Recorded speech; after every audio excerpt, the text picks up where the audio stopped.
നമസ്കാരം മലയാളി വാർത്തയുടെ പ്രിയപ്പെട്ട പ്രേക്ഷകരെ, അക്ഷരാർത്ഥത്തിൽ കേരളത്തെ ഒന്നടങ്കം നടുക്കിയിരിക്കുകയാണ് ഒരു 13 വയസ്സുകാരിയും കൂട്ടുകാരും ചേർന്ന് നടത്തിയ കൊലപാതകം.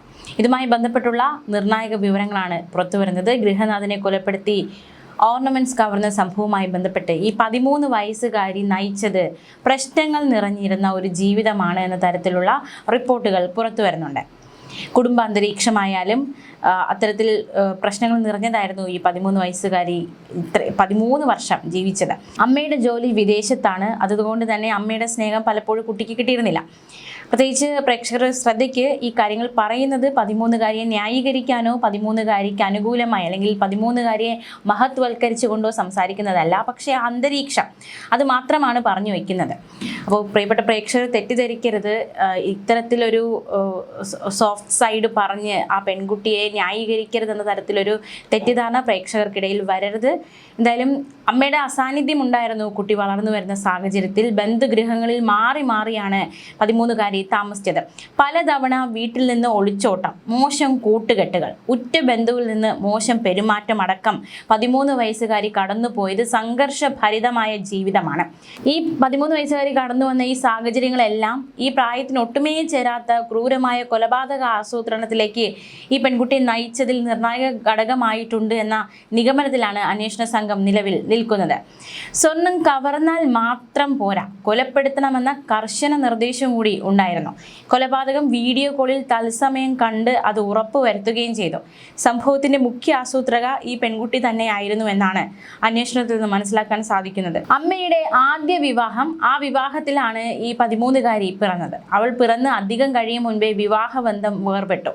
അമ്മ വിദേശത്തേക്ക് പോയി.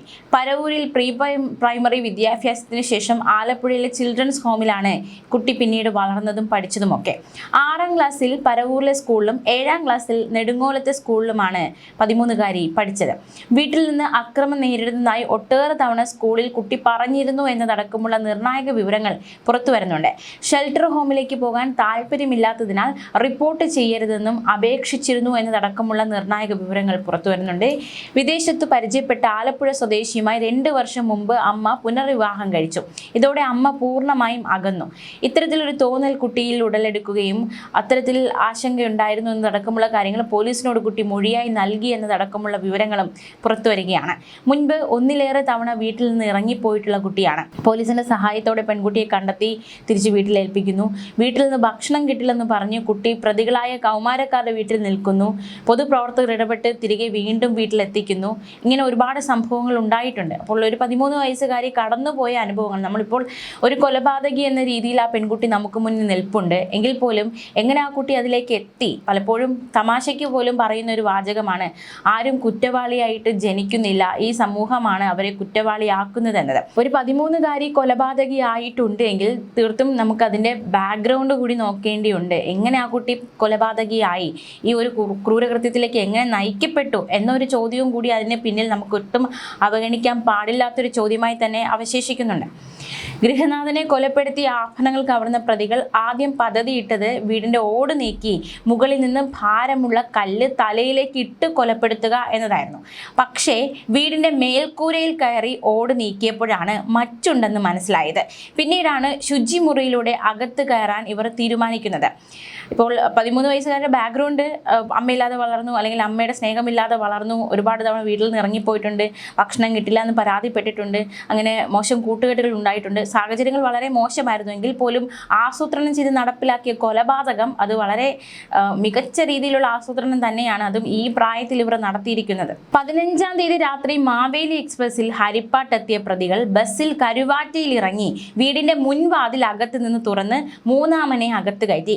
വീട്ടിലുണ്ടായിരുന്ന ഗൃഹനാഥനെ മർദ്ദിച്ച് ശ്വാസം മുട്ടിച്ച് കൊലപ്പെടുത്തി. മരണം ഉറപ്പാക്കിയ ശേഷം അലമാരിയിൽ നിന്ന് സ്വർണ്ണാഭരണങ്ങൾ കവർന്നു. വീട്ടിൽ നിന്ന് കവർന്ന 4 പവന്റെ സ്വർണ്ണാഭരണങ്ങളിൽ 1 ഗ്രാം തൂക്കമുള്ള ആഭരണം പ്രതികൾ 16,000 രൂപയ്ക്കാണ് വിറ്റത്. ബാക്കി സ്വർണം ഇവരുടെ കയ്യിൽ നിന്ന് പോലീസ് കണ്ടെത്തിയിട്ടുണ്ട്.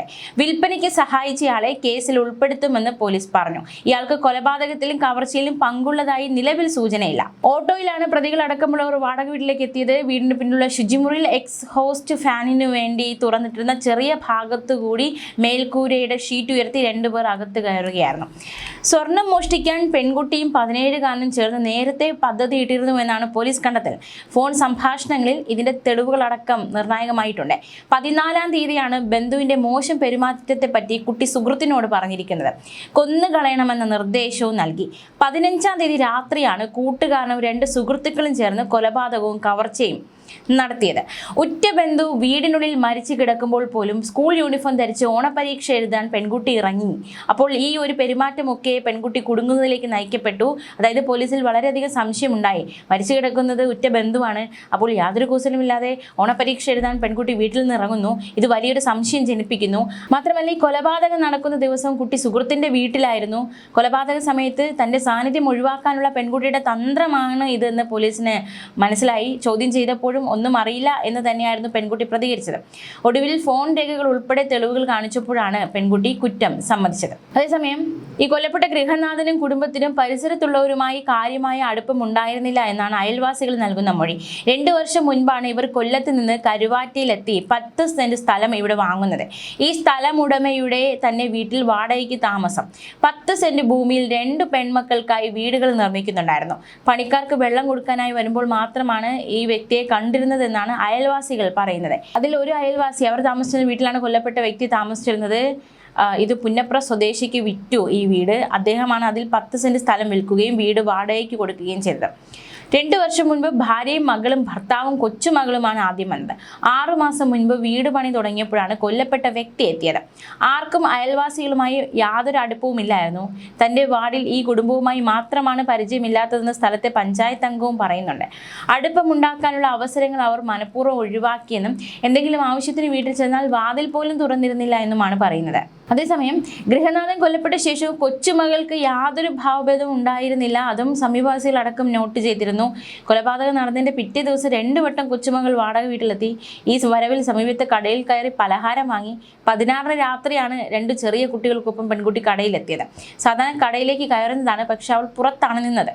മറ്റേ കുട്ടികളെ അകത്തേക്ക് വിട്ടു. ആ ദിവസങ്ങളിൽ അവൾ താമസിച്ചിരുന്ന സുഹൃത്തിന്റെ വീട്ടിലോ സമീപത്തോ ഉള്ള കുട്ടികളാകാനാണ് സാധ്യത. 3 പാക്കറ്റ് പൊട്ടറ്റോ ചിപ്സ് വാങ്ങിച്ചു. വീട്ടിൽ പോയി തിരിച്ചു വരും വഴി വീണ്ടും കടയിൽ കയറി 2 പാക്കറ്റ് ചിപ്സ് കൂടി വാങ്ങിച്ചു. അപ്പോൾ പെൺകുട്ടി കടയിലേക്ക് കയറിയിരുന്നില്ല എന്നാണ് കടയുടമയുടെ വെളിപ്പെടുത്തൽ. പിറ്റേ ദിവസമാണ് മുത്തച്ഛൻ വീട് തുറക്കുന്നില്ലെന്ന് പെൺകുട്ടി പറഞ്ഞത്. സഹായത്തിനായി സമീപത്തെ SNDP യോഗം ഭാരവാഹിയുടെ ഫോൺ നമ്പർ നൽകണമെന്നും കുട്ടി പറഞ്ഞു. പിന്നാലെ പെൺകുട്ടിയുടെ മുത്തശ്ശി തന്നെ വിളിച്ചിരുന്നുവെന്നും കടയുടമ വ്യക്തമാക്കി. ഭാരവാഹിയായ ജോഷി ലാലിനെ താൻ വിവരം അറിയിച്ചു. പിന്നാലെ വീട്ടിലേക്ക് പോയി. മുത്തച്ഛൻ മദ്യപിച്ച് കിടക്കുന്നതിനാലാണ് വാതിൽ തുറക്കാത്തതെന്ന് കരുതിയെന്നാണ് അവൾ ഈ ഉടമയോടൊക്കെ പറഞ്ഞത്. അല്പം കഴിഞ്ഞപ്പോൾ അവൾ സ്കൂൾ യൂണിഫോം ധരിച്ച് സ്കൂളിൽ പോകാനും ഇറങ്ങി. ഓണപരീക്ഷയാണ്, നിർബന്ധമായും പോകണമെന്ന് പറഞ്ഞു. മുത്തച്ഛൻ മരിച്ചു കിടക്കുമ്പോഴാണ് സ്കൂളിൽ പോകുന്നതെന്ന് ചോദിച്ച് ഈ കടയുടമയായ സ്ത്രീ അവളെ വിലക്കുകയും ചെയ്തു. അപ്പോൾ പോലീസും നാട്ടുകാരും ഒക്കെ ഈ ഒരു കാര്യം നോട്ട് ചെയ്തിരുന്നു. എന്തായാലും ഈ ഒരു ഘടകവും പെൺകുട്ടി കുടുങ്ങുന്നതിലേക്ക് നയിക്കപ്പെട്ടു. പറവൂർ കൊച്ചാലമൂട് ലക്ഷ്യമിടുന്ന സമയത്ത് താമസക്കാർ അക്ഷരാർത്ഥത്തിൽ നടുക്കത്തിലാണ്. ബന്ധുവായ കൗമാരക്കാരി പിതാവിനൊപ്പം പറവൂർ കല്ലങ്കുന്നിൽ താമസിക്കുമ്പോഴാണ് പ്രതികളായ കൗമാരക്കാരെ പരിചയപ്പെടുന്നത്. കുടുംബം വിലക്കിയിട്ട് ഇവരുമായുള്ള സൗഹൃദം തുടർന്നു. ആലപ്പുഴയിലേക്ക് മാറിയതിനു ശേഷവും ബന്ധം തുടർന്നു. പിതാവിന്റെ അമ്മ മരിച്ചതോടെ കുട്ടി കല്ലങ്കുന്നിലെ വീട്ടിലേക്ക് വരുന്നത് കുറഞ്ഞിരുന്നു. പ്രതികളായ കൗമാരക്കാർ അറസ്റ്റ് ചെയ്യാനെത്തിയ പോലീസിനെ നേരിട്ടത് ഒരു ഭാവ വ്യത്യാസവും ഇല്ലാതെ എന്നതടക്കമുള്ള വിവരങ്ങളും പുറത്തു വരുന്നുണ്ട്. ന്യൂസ് ഡെസ്ക് മലയാളി വാർത്ത.